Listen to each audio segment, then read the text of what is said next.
భూ వివాదాలు కారణాల గురించి తెలుసుకుందాము. భూ వివాదాలంటే ల్యాండ్ డిస్ప్యూట్స్ అండి.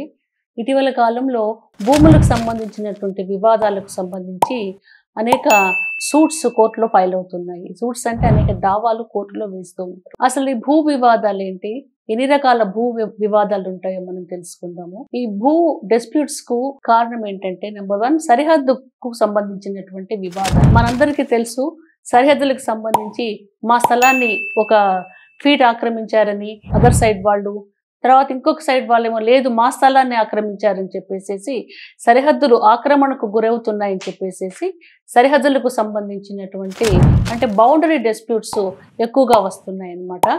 ఇదొక కారణము. ఇక రెండవది అస్పష్టమైన ఆస్తి పత్రాలు అంటే టైటిల్ డీడ్స్.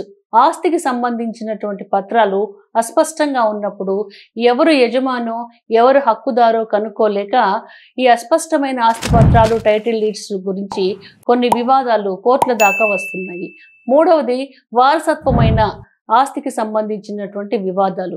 ఇవి ఫ్యామిలీ మెంబర్స్ మధ్య ఆస్తుల కోసమై వచ్చేటటువంటి వివాదాలు. ఇవి కూడా కోర్టులకు ఎక్కువగా వస్తున్నాయి. ఇంకా నాలుగవది ఏంటంటే గవర్నమెంట్ వాళ్ళు భూ రికార్డ్స్ను సరిగ్గా నిర్వహించకపోవడం. ఇంకొక కారణం ఏంటంటే భూ ఆక్రమణలు, భూమిని ఎన్క్రోచ్ చేయడము, వేరే వాళ్ళ భూమిని అనధికారంగా ఆక్రమించుకోవడము.